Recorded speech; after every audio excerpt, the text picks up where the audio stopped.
The City of the Lost by Eric Tamburino. Everybody wore a mask in the city of Perdidas. They wore masks of all different shapes and sizes. The rich had theirs forged from gold and silver. The common folk crafted theirs in iron or wood. A poor man's mask was made of fabric. Some masks covered the whole of the face, whereas others covered only half. All were decorated with intricate designs and paintings. In this city, your mask was your face, designed to express who you wish to be, but very rarely who you actually were. No one knows why this became the way of life, but everyone followed it as if it were an unspoken law. In fact, it was as if they were not even aware that they were wearing masks. Matthias smiled as he slid his mask over his face and gently brushed back the musty stage curtain with his forefinger. The air seemed to fill with energy as more people crammed into the already congested theater. Dust and sweat rose as men and women shuffled across the dirt floor, trying to create more room. Renegade children wove between adults, looking to get closer to the aged and faded wooden stage. Candles lining the stage emitted an almost mystical essence, permitting enough light for one to see the cracks in the walls. They rose up to the decrepit ceiling like veins in a man's skin. Matthias did not flinch as the curtain fell back into place. His father, who managed the stage, had always reprimanded him for peeking out at the audience. However, after many years of stage life, he had perfected the motion, and from outside it appeared as though the curtain had swayed ever so slightly. He took his place at the center of the stage, watching as his fellow performers followed suit. Confident in his abilities to perform, Matthias felt no fear as the curtain opened and he gazed into the faceless audience. This was the theater of Perdidas. Following the conclusion of the play, Matthias returned to the tiny closet the performers called a dressing room. He wanted to switch out his mask. Most theater masks only covered the top half of the face, leaving the mouth exposed for better expression and vocal projection. He reached up and removed it, placing it down on the shelf with a profound reverence. He smoothed back his hair before reaching for another. The light but sturdy wood covered his full face and had a permanent, unflinching smile carved into it. This mask had become his favorite because it portrayed him as happy, allowing him to feel relaxed and less like a performer. Tonight, he felt more than happy. He had just made it to what very well might be the top of his career. Matthias placed the mask over his face, and after tying the strings tightly, left, hoping to see what remained of the crowd in front of the theater. Matthias stood on the large stone steps of the theater alongside his fellow performers, attentive to the praise of the people. They listened as they congratulated him. Then, moving past him, they shook hands with his father, promising to return again. Some wore familiar faces. Others, he noticed, were new. He scanned the crowd with pleasure until he came upon a figure who intrigued him. The mask captured his attention because for a moment it looked as though the figure did not wear one. Her hair appeared smooth as silk, cascading over her bare shoulders in loose waves. She wore a full face mask, pale with perfectly defined features. It portrayed its expression through subtle detail and added an air of mystery to this woman by giving the appearance that she held a secret. The mask did not appear to be happy or sad, but rather pleased. She wore a purple dress with an empire waist and a white silk belt. The hem touched the cobblestone and flowed from her body like an ocean tide. She stared back at him. Matthias wanted to go to her, but feared if he took his eyes off her and stepped out into the mass of people, he would lose her. Instead, he remained still, admiring her from afar. A question drew Matthias back to the moment. "Isn't that right, Matthias?" He turned to his fellow performer, not knowing what the question had been. "What? Yes, of course," Matthias responded, looking back towards the mysterious woman only to find that she had vanished. He bounded off the steps and into the crowd and began searching a world of faceless people, although he did not entirely know why. He had no concept of what he would say to her if he found her, but he knew somehow that she would change his life. He pushed through the crowd until she reached the spot where she had been standing before she had slipped away. He grabbed the shoulders of passers-by, asking if anyone had seen her. Some became angry, others did not care, but none of them knew of the young woman he sought. As the streets began to clear, he had no choice but to abandon his search. She had eluded him. He turned to walk back toward the theater, and he saw her. He stared at her as a hunter spots a doe, careful not to startle her away. He approached, asking just above a whisper, "What is your name, milady?" "Anastasia," she said. "Has anyone ever told you how beautiful you are, Anastasia?" he asked. "Has anyone ever told you how forward you are?" "Matthias," he said, completing her question, "may I have the honor of walking you home? I hear the city can be quite perilous at night." "You may," she replied, "but only halfway." "And why is that?" "Only halfway," she repeated. Matthias agreed, and together they began to walk through the darkening city. He watched her out of the corner of his eye. She walked with a subtle confidence, not proud like an actress, but not shuffling like most common folk. She did not appear to be anxious or nervous, just quiet, waiting with patience for him to initiate the conversation. "Do you come to the theater often? I have not seen you before," he asked. "Well, now and then." All of her movements seemed to hold a practiced grace. "Have you ever considered being an actress?" Anastasia laughed. "I don't know how you do it," she said, "getting on stage and bearing your soul to all the world." "Not exactly," he encountered. "It's more like bearing someone else's. I don't write the words, I just perform them." "It seems rather vulnerable."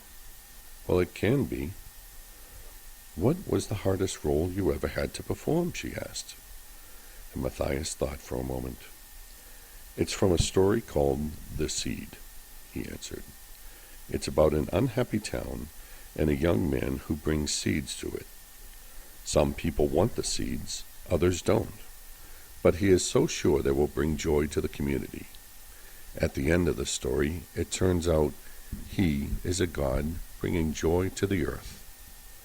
"Who did you play?" she asked. "The god," he answered. "Why was that role the hardest?" "I don't know," he said. "I think it's hard to play someone so clear on what they want." "Do you think only the gods have clarity?" she asked, with interest. "I don't know," he answered, as they both slowed to a stop. They stood at an intersection everyone referred to as Market Square. Matthias knew it well and had performed here on several occasions. "This is where we must part company," she said. Matthias stopped, annoyed their time had come to a close. He had not asked half the questions he had wanted to. She maintained her air of mystery in spite of her charm and wit. He had unintentionally talked about himself too much, and he knew he had to see her again. "Thank you for the pleasure. I had a wonderful time," he said. "I did as well," she replied. "Perhaps we could do this again?" "Maybe," she answered. "I can live with that." A week passed, and Anastasia had not returned. As he fell asleep each night, Matthias thought of her, replaying their time together over and over in his mind. So many questions for her and no answers. She had manipulated the conversation and let him do most of the talking. Matthias got the sense she was the type of person you could talk to for hours and walk away having gotten no deeper than the surface. He had been right. She would have made a fine actress. He fell asleep most nights begging the universe for one or more chance to be with her, that he might fix his mistakes. In the meantime, Matthias threw himself into his work. Performance after performance he did his best, hoping that she would be watching. He watched for her as people left the theater, their praise meaning nothing to him anymore. After their final performance of the show, his friends invited him out to celebrate, but he declined the invitation. He remained at the theater, locking the doors. He turned from the doors, and there she stood, his lady, gracing him with her presence. "You were magnificent tonight," she complimented him. "Thank you, but not half as magnificent as you," he countered with a low bow. "I hear the city can be quite perilous at night," she teased. "May I?" he asked, extending his hand in her direction. "You may," she answered, "but only halfway." They began to walk through the quiet streets of Perdidas once more. "So what do you—" she began. "Oh no," he interrupted. "I did all the talking last time, and I want to know more about you." "Okay. What do you want to know?" she asked, with a mischievous grin. "Why, I can only walk you halfway home would be a good start." "What's life without a little mystery?" she countered. "Start smaller." Matthias thought. "What are your interests outside of the theater?" "Travel," she answered. "I love to see other places and hear their stories." "Where have you traveled to?" "Nowhere yet," she admitted, "but I have read many histories, and I find so many of them fascinating." "Well, if you could travel anywhere, where would you go?" he asked. "Everywhere," she said, slowing to a stop. "Last question." Matthias tried to make it seem as though he was thinking hard, but he had known what his last question would be since before the walk had begun. "Would you get dinner with me next time, before I walk you home?" he asked, afraid it had come out too quickly. "Well, how did you know there will be a next time?" she asked. "Well, if I told you, it would ruin the mystery. And after all," he paused for dramatic effect, "what's life without a little mystery?" "Careful," she warned, and she leaned in to hug him. Matthias felt flooded with euphoria as she slipped her arms around him. He could smell the perfume in her hair, and he wondered if this was how it felt to be intoxicated. Then, just before she pulled away, she whispered, "If you keep stealing my lines, I may just change my mind." Week after week, Anastasia came to the theater for the last performance of each play. They would often get dinner, but Matthias always accompanied her to the spot halfway between the theater and her home and said good night. Sometimes she would let him take her hand as they walked. Other times she would not. But every time he walked her to that spot, she would thank him, embrace him, and whisper good night. Matthias lived for those moments, where he could be so close to the young woman who kept herself so distant. It was during this moment, on no particular night, he whispered to her, "Please, please, don't make me leave you here again." She pulled away from his embrace, staring at him. He knew the next moments would decide everything. Then, in silence, she took his hand and began to walk again. The silence remained with them, but Matthias welcomed it. Speech had not only been his gift in life, but also his curse. He had made her a name for himself and the theater, but every actor knew, whether on or off the stage, that unrehearsed lines were far more dangerous to speak.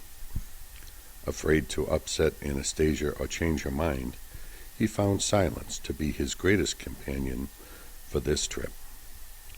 She continued to lead him through the darkest parts of the city.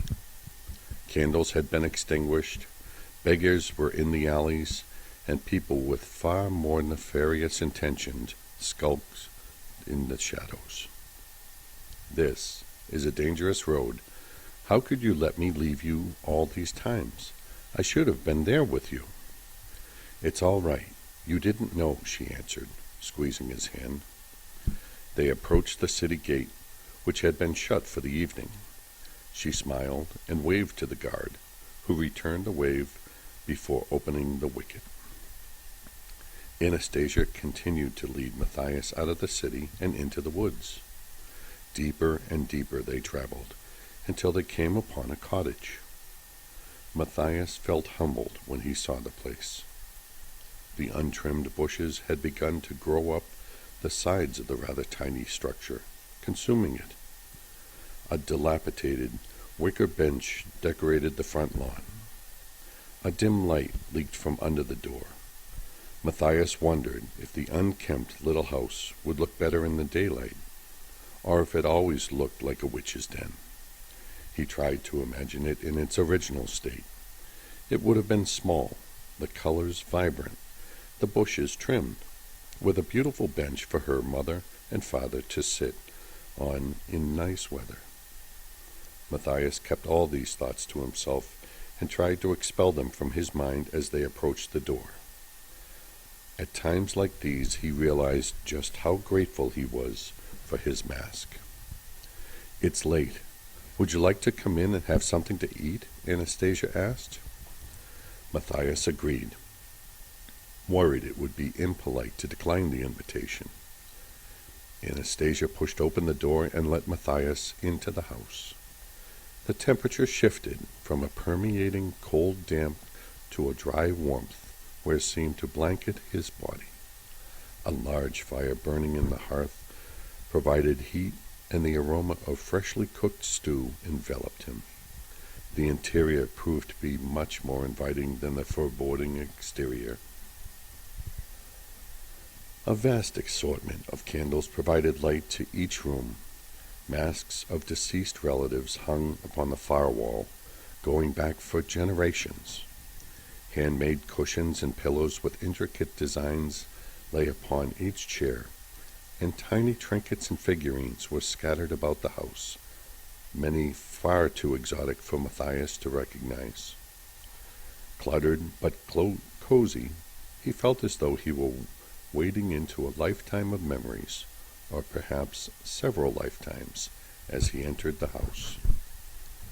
"Grandma," Anastasia called, slipping out of her shoes.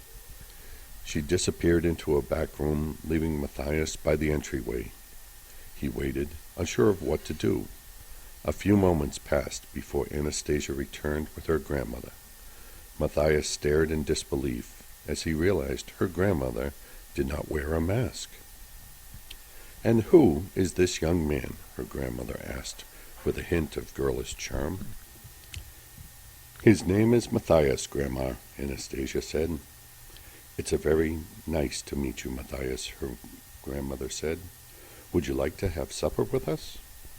Matthias's first inclination was to leave as quickly and politely as he could, but a seed of curiosity began to sprout in his mind.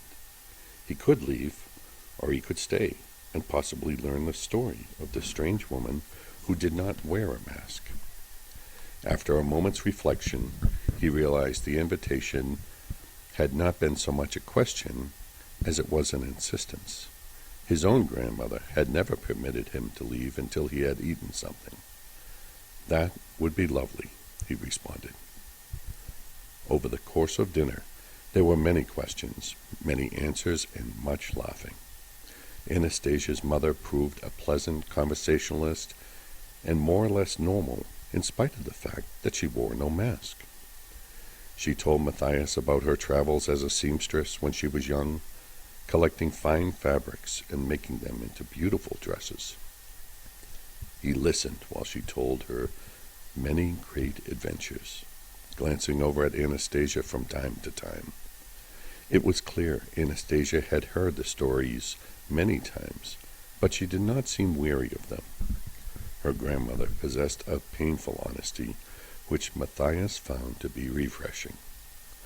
By the time dinner ended, Matthias judged it would be permissible to ask the final obvious question, which still lingered.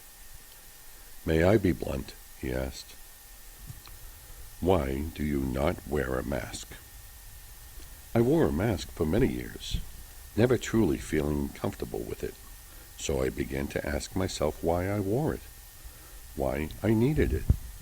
I realized I didn't want to wear a mask all my life. I wanted to look at my reflection and see my face, not a mask. So I removed it," she finished with a smile. "She even burned it," Anastasia added. Matthias thought about this for a moment. She must be crazy. Not just to take off her mask, but to burn it. When did this happen? It happened later in my life. I'm sorry to say I wish I had done it sooner, she responded. Matthias turned to see Anastasia. Has she taken off her mask, he wondered? Anastasia's grandmother seemed to read his thoughts. It's up to the wearer to discern why he or she wears the mask. No one can take off another's, and very few choose to look beneath their own. At the end of supper, Matthias bid them both good night. Her grandmother assured him that he would be welcome any time. Anastasia offered to walk him to the edge of the wood, but he declined, telling her he remembered the way. He walked home in silence, reviewing the evening's events in his mind. As if he had been pricked by a needle with a slow-killing poison, the conversations of that night spread through Matthias until questions began to manifest in his mind like voices screaming. Night after night he took the stage, losing his heart and soul in each character, each line, each emotion, bearing himself digging deeper and deeper until, like molten gold, he would either purify or dissolve with his imperfections. He changed his mask with every role, all the while wondering, who have I become? Who am I beneath this? The theater housed the only mirror in the city. It was used as a set piece, but only when absolutely necessary. It offered Matthias no comfort as he stared, wondering what he would see if he removed his mask. He let his fingers trace every edge and crevice of his wooden facepiece. What lies beneath this human thing? Why am I so adamant to leave it on? He could find any character in the mirror, but never himself. But the questions Anastasia's grandmother had seemed to slip into Matthias's mind were not the only change for Matthias. His prestige began to rise within the troupe with each role he took, until he became the talk of the city. People traveled great distances to see him, and in time, rumors began to spread that he had become the greatest actor in the region. In spite of all his success, he lay awake at night, haunted by the questions which had taken root within his mind. It almost seemed the more his fame grew, the more lost he felt. Matthias and Anastasia walked through the cobbled streets hand in hand, as had become their tradition, watching the dim lights of each house go out. It was late, and although Matthias was exhausted, he refused to be anything less than a gentleman and had insisted on walking Anastasia home. His father had added 2 extra performances of the past show, and although it had been lucrative, Matthias had felt distracted. He had not stopped thinking of Anastasia Over and over he tried to sift the sandstorm of feelings he had for her, until another riddle had begun to demand his attention. How did she feel about him? After the visit with her grandmother, Anastasia had continued to visit the theater, and Matthias had begun to spend more time with her. More days they could only afford brief walks in the city, but occasionally they found the time to walk along the fields beyond the city walls. They would pack bread and cheese and spend the afternoon sitting on one of Anastasia's grandmother's quilts. Being with her had become the only thing he found himself longing for besides the stage. Matthias stopped as they neared the edge of the forest, and he turned to face her. "I can't stop thinking about you," he said. "I can't stop thinking about you either, and I don't want to," she said, taking his hand in hers. His thoughts began to race, and the pounding of his heart distracted him. He had heard those words so many times before, but it had always been in the theater, never real. These words had never been for him. He knew what would come next, but he still was not prepared. "I love you," she said. Matthias stared into her eyes as the two stood encased in silence. He cared very deeply for Anastasia, but there was so much he didn't know. Did he love her? Or was that simply another mask? Matthias struggled for words, but nothing came. He wanted to say them back to her. He wanted to mean them. He wanted to know with all certainty, but he didn't. "I can't," he began to croak before she hushed him. Again, silence. "Anastasia, why do you wear your mask?" he asked, trying to change the subject. Anastasia looked away, uncomfortable. She crossed her arms and lowered her gaze, trying to figure out where to begin. Matthias second-guessed his question. "I'm sorry. You don't need to." She shook her head, silencing him. "She's not my grandmother." Matthias cocked his head in surprise. "She is not my grandmother," she repeated, fighting to quell her emotions. "My parents left me as a baby on the side of the road, with no explanation as to who I was or how I had come to be left there. Grandma told me that a traveler found me. Not equipped to deal with a baby, he carried me until he met my grandma, and he passed me off to her, a complete stranger." Her emotions, which he had tried so hard to stave off, won, and she began to weep. Matthias knew he would never forgive himself for bringing such a deep pain back to the surface. He had not expected it. How could he have known? He placed his hand on her shoulder. She collected herself and continued. "As a baby, I had no mask, and was passed along from one person to the next. I wear my mask because I am afraid." She choked through tears. "I am afraid that underneath I am unlovable." Matthias wanted to embrace her, to hold her close and comfort her, but she stepped away. "Nothing I can do can ever heal these wounds." They continued on in silence, her hand withdrawn from his. He wished she would say something. He didn't dare speak another word. As they came to the house, she picked up her pace and left him without a word. Relief swept over Matthias when Anastasia returned to the theater as usual. It was the last performance of his play, and he had been afraid she would not be there. His head had been a whirlwind of emotions since she had left him outside of her house, and he was sure hers was as well. He had replayed his words to her, and her words to him, over and over, in whispers, as if he had been rehearsing a new play, where the main character thought he was two different people. He had been a fool. He never should have asked her.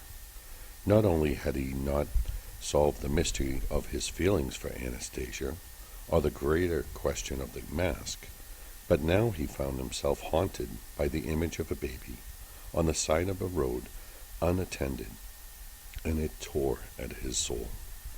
He could not even fathom what she must feel. After the performance, Matthias could not wait to see Anastasia. He did not want to receive praise or lock up the same theater once everyone had left. But he did it just the same, shaking hands and exchanging pleasantries with his patrons. All the while, he watched her from the corner of his eyes. She stood waiting for him at the bottom of the stone stairs next to the column. She had just stood there the night before he had first laid eyes on her, and she was just as enchanting. She was perfect. He would apologize to her and beg her forgiveness. No, he had said enough. He would wait for her to speak. An apology would only refresh the memory. He would wait for her to speak, and he would keep the conversation plain and superficial. After the last person had left, Matthias shut the theater doors and locked them.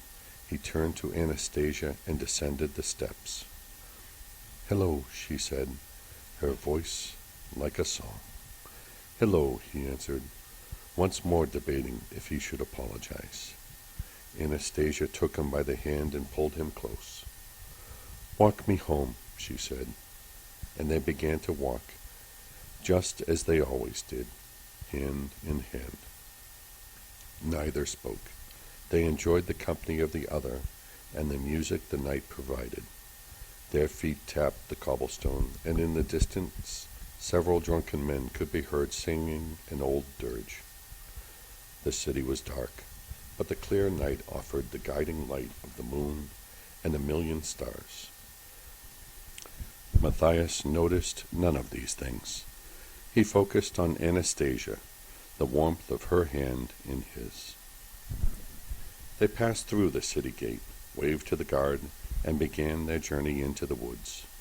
Matthias knew the way, but tonight Anastasia led him somewhere new. She branched off the main path and brought him to a clearing. It was a small paradise hidden within the thick wood. A small pond lay under the sad gaze of a weeping willow. A mild breeze rose and fell, swaying the branches and making it seem as if the tree were dancing to a slow, romantic song. A tiny river poured steadily into the pond on one side and flowed out from the other. A gentle trickle of water over stone met Matthias's ears as they walked through the grass deeper into the clearing.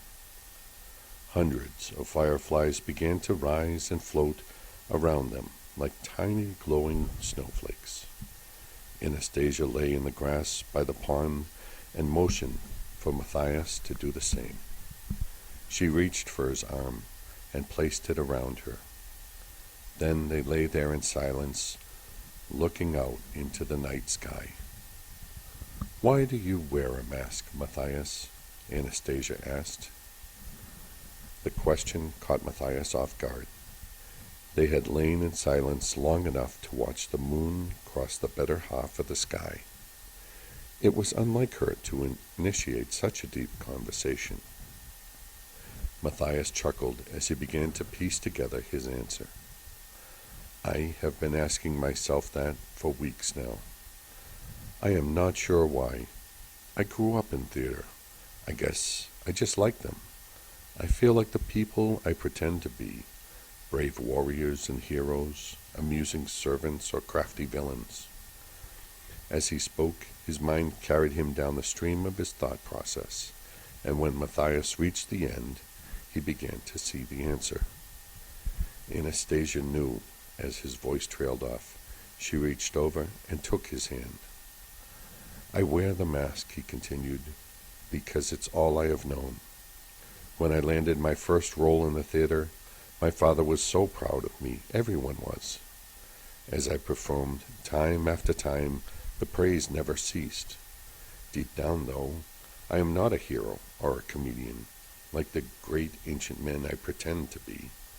I wear the mask because if I take it off, It's quite possible there is nothing worth seeing underneath. Anastasia looked into his eyes. You have never seen your own face?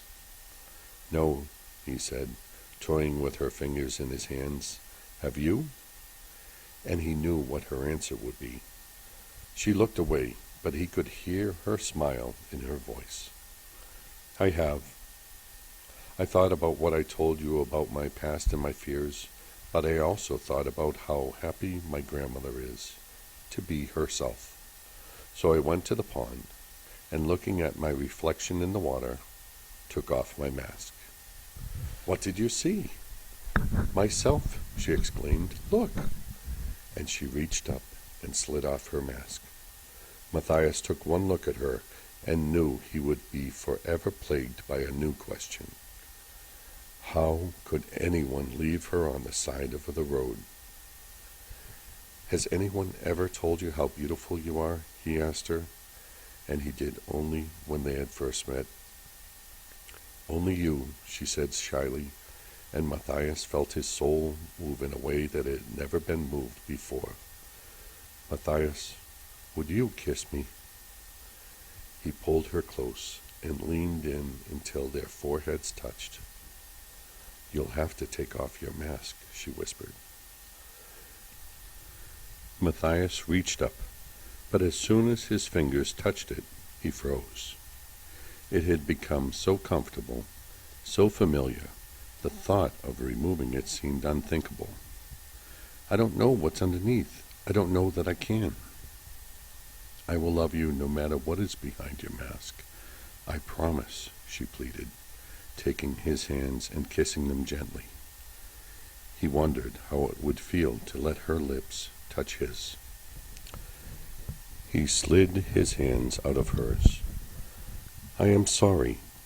He struggled with the words. But I can't take it off, not even for you. Why are you so afraid to let me see who you really are underneath? Because I don't know who I am underneath. Will you ever? I don't know. Anastasia cradled herself. Matthias reached for her, but she pulled away. I don't know that I can live with that, she stated. Matthias realized he was going to lose her, and in the same moment he realized he didn't want to. He spoke, and the words surprised even himself. Anastasia, please. We loved each other, in spite of our masks. Can't we just continue as we were? He picked her mask up off the ground, extending it to her. I would be lying, she said in sorrow. Matthias watched as a tear rolled down her cheek, and he felt his heart begin to break. She wiped the tear away and pulled his face close, kissing the cheek of his mask. Goodbye, Matthias, she whispered, and she left him. Anguish would be too mild an emotion to describe Matthias's state. His heart ached for Anastasia, but she never returned. Months came and passed, and an anger began to take root and spread through his soul. He hated himself for his weakness, his fear, and yet even now he could not bring himself to remove his mask. He tried to forget her, but after each performance he still caught himself watching the steps of the theater. The seasons changed and the snow began to fall. One cold winter's night, Matthias found himself in the woods, returning to Anastasia's house only to find out that she had left for a far-off region to sell quilts her grandma had made. He almost did not return to the city that night. After each performance, he began to go with his troupe to their favorite tavern. The stage was the only place he could forget Anastasia, and so, when he was not on stage, he needed a distraction. They would eat, drink, and sing the songs of old. Due to his rising fame, he found himself never wanting for a conversation. It took effort at first, but it became easier for him to lose himself in all of it. However, it was not enough, and he would soon become aloof, staring into an empty glass as if it were a wishing well. It was on one night such as this that his father interrupted his thoughts by slamming a fresh pint down on the table. "What's wrong?" his father asked him as he pushed the pint over towards his son. "You've done very well these past few months. Everyone loved your performances. You're a sensation. What is wrong?" Matthias stared into the mug at his dark reflection. "Do you ever wonder who we are beneath these masks?" The man looked at his son and laughed. "Well, look at you, trying to take on the big questions." Matthias bowed his head in shame as his father took another swig of his pint. "Son, let me tell you something. It doesn't matter. This is what matters," he said, holding up a small purse of coins. "Because this," he said, pointing to the pouch, "provides this," he finished, waving his hand dramatically at the barroom. His father was right. What did it matter? He had become so many people. Who cared who he actually was? He was an actor, famous, successful. He was disgusted with himself. Matthias sat with his friends a little longer before he excused himself for the night. He began walking aimlessly down streets and alleys until he found himself on the wall of the main gate of the city, overlooking the forest in which Anastasia had lived. Where is she? He wondered. He remembered their conversations and how they had first met. Her beautiful face he had seen only once, but would never forget. He remembered the pain in her eyes. He reached up and let his fingers trace the smile carved into his mask.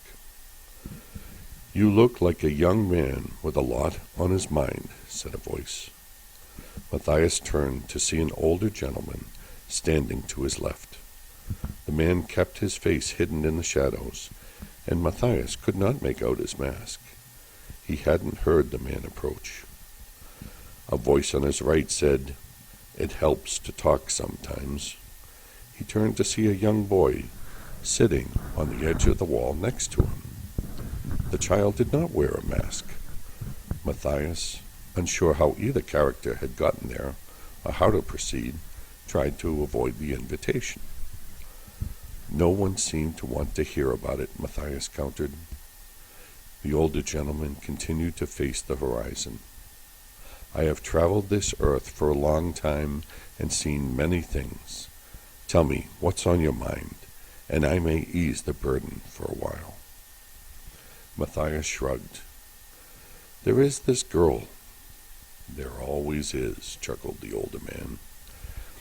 "And she left me because she wanted me to take off my mask, but I would not." Matthias watched the old man flinch as he said this. "To fully open yourself up to someone is dangerous, and it's very easy to get hurt," the older man commented. Matthias decided to continue. "She took off her mask. She let me see her face. She opened herself to me, and I betrayed that. I have begun to wonder why we wear masks at all." "These are not safe thoughts," the older man insisted. "You shouldn't be thinking them." The little boy spoke again. "Why do you wear your mask?" Matthias looked at him. He seemed so innocent, so genuine. "Because I am afraid of what is underneath." "Why?" the child asked, turning to face him. "It is only you underneath." "Because sometimes you can be very ugly, weak, or broken," the man answered for Matthias. "A mask is safe. It protects us from others and ourselves. You are but a boy. You would not understand."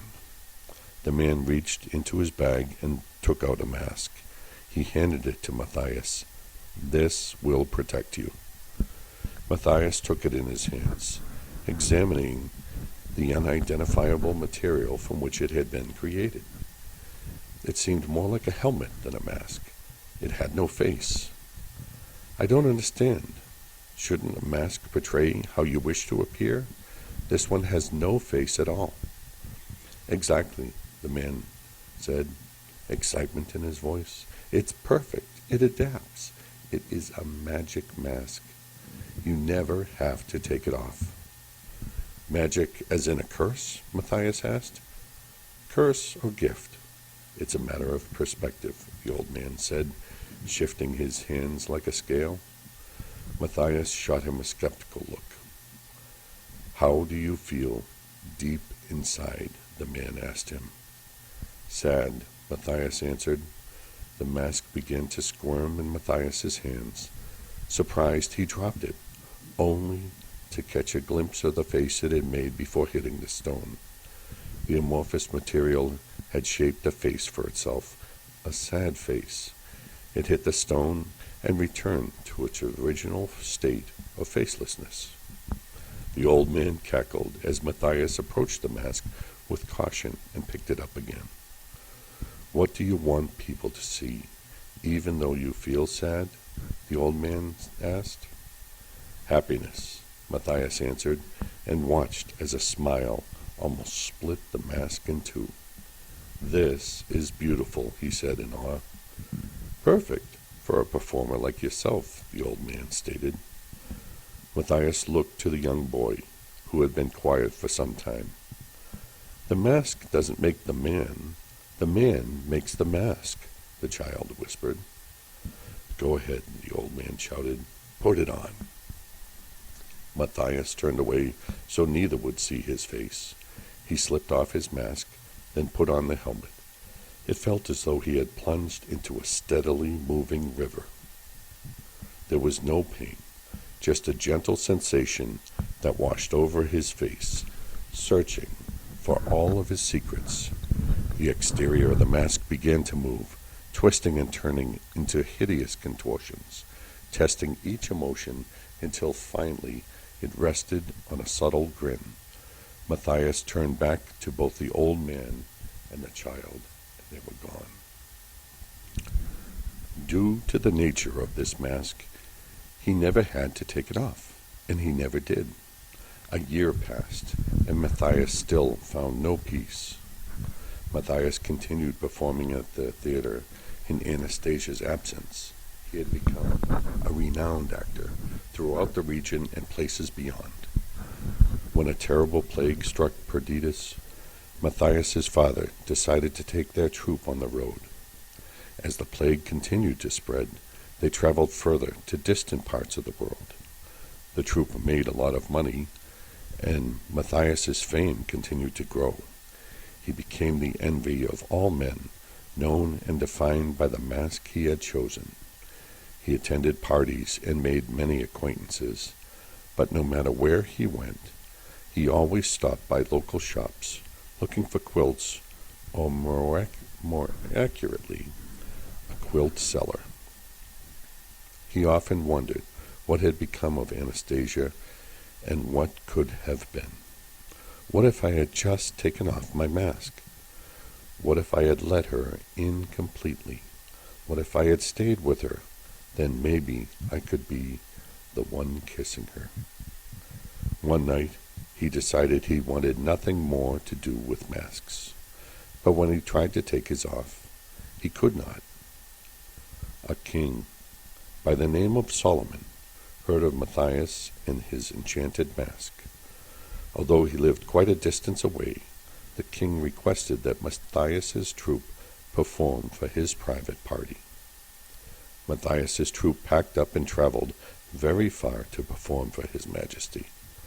The night came and went. As always, Matthias left the audience wanting more. After the show, Solomon summoned Matthias to appear in front of all of his royal guests. Matthias entered the room, his mask blank. He sensed their intimidation from seeing him up close. None of them wore masks. The king broke the heavy air the room held with a cordial greeting and his friendly nature. "It is a pleasure to meet you, Matthias," he began. "You gave a most splendid performance tonight." Matthias bowed. "It is a great honor to have performed for you. Your approval means very much to me, your Majesty." Solomon smiled. "I hear where you come from. All men wear masks. My city must seem quite hard to you." Matthias looked around the room. There were dozens of beautiful women and well-dressed men, all of their faces bare to the world, but not honest. He had seen this many times in his travels. "I can assure you, my king, I am not the only one in this room wearing a mask," he answered. "Well spoken," the king said, impressed. "Be that as it may, you may have done a great service to me, traveling all this way and performing for us. I wish to repay you. If you desire a feast, you shall have it. Money, I can give you gold. The company of women, you shall have a wife. Ask me for anything short of my kingdom, and it shall be yours. What do you desire?"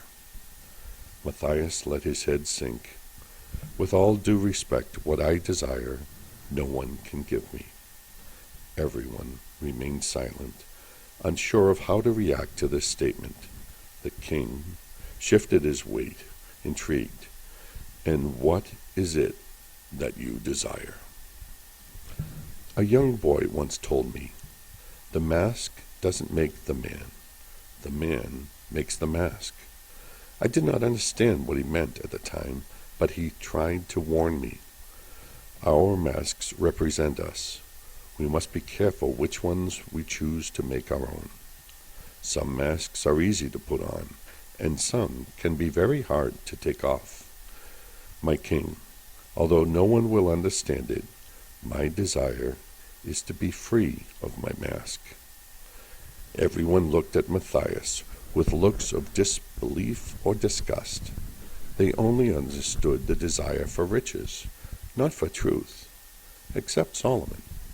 Sympathy showed on his face. "Leave us," he said to his guests. Taken aback by the order, many guests left the party as well as the room, offended. Once Solomon and Matthias were alone, the king reached into his robes and produced a piece of parchment. "No one knows of this. I suggest you keep it that way," and he handed the parchment to Matthias. Matthias opened it and saw it was a map. "Where does it lead?" he asked. "There is a legend of a fountain whose waters can heal a man on his deathbed. I have kept it a secret for some day when I have need of it, or if I could live forever. I don't know if the fountain is real, or if it can help you, but if there is anything in this world that can help you, this is it." Matthias took the map again, understanding what it meant. He folded it and tried to hand it back to Solomon, but he refused. "Do not tempt me," he said. "I have yet to meet a king who should live forever." "I believe I may have," Matthias answered, as he put the map into his pocket. Matthias left the palace that night, not telling anyone. He knew his friends and family would not understand, so he left without saying goodbye. He left everything behind, and went off in search of a fountain, which he knew may or may not exist. He left through the town, buying supplies along the way.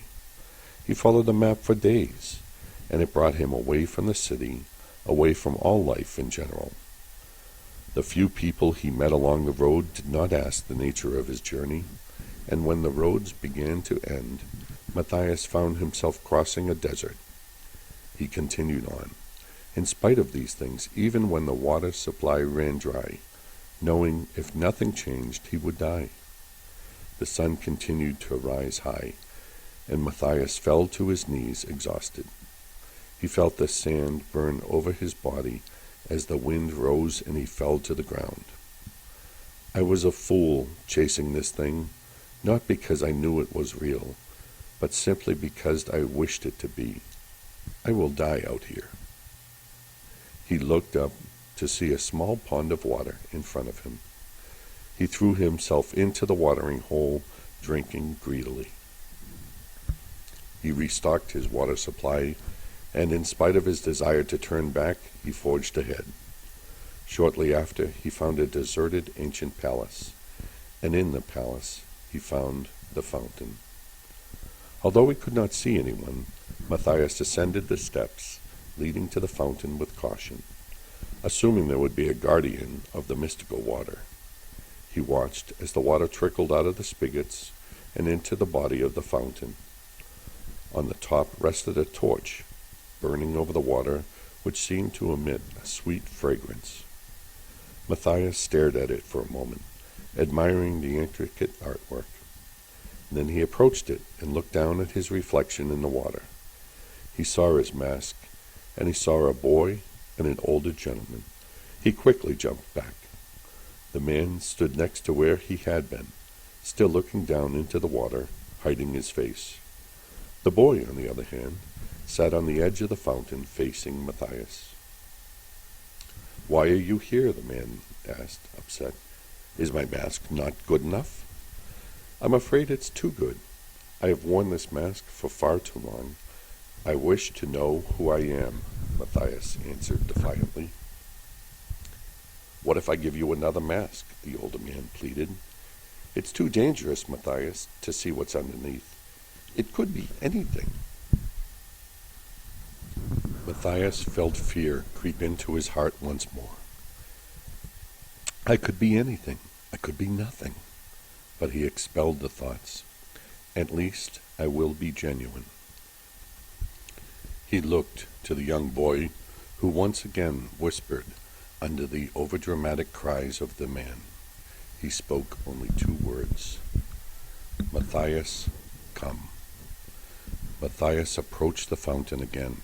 He turned to the old man, who still whined. "Depart from me," Matthias whispered. The man stopped. "What?" he asked in disbelief.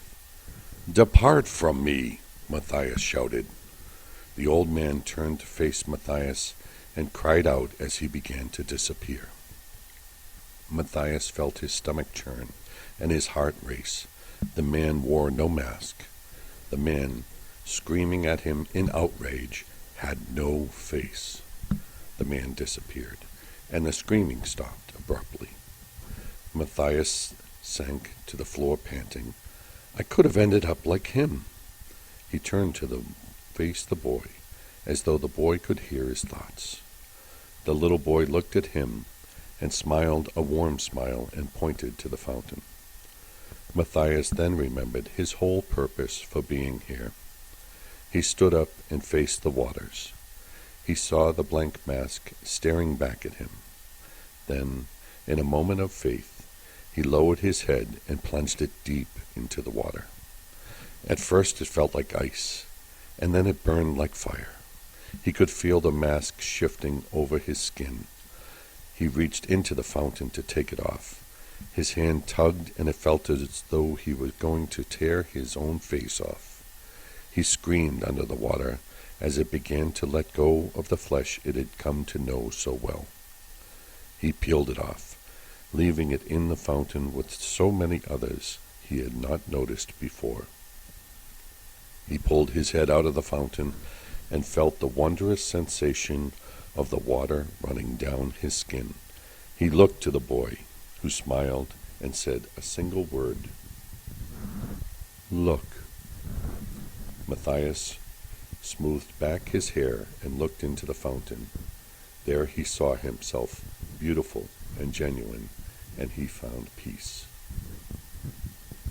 Matthias stood on the hill, letting the wind whip his body. Winter had come, but this was his time, and he would not let the weather disturb it. He had traveled to many nations and received much praise. He had crossed a desert and, after many years of hiding, confronted himself. He had returned to Perdidas to find her. Now he knew who he really was.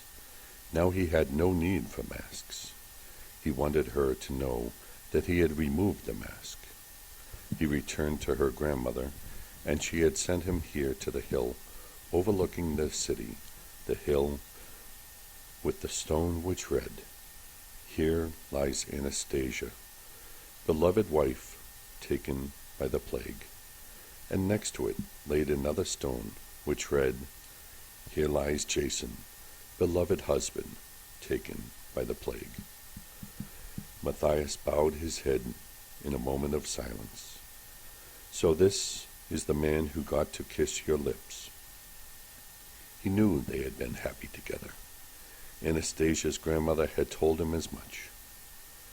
She had also told him that Anastasia's husband had always been truthful with her, surrendering his mask.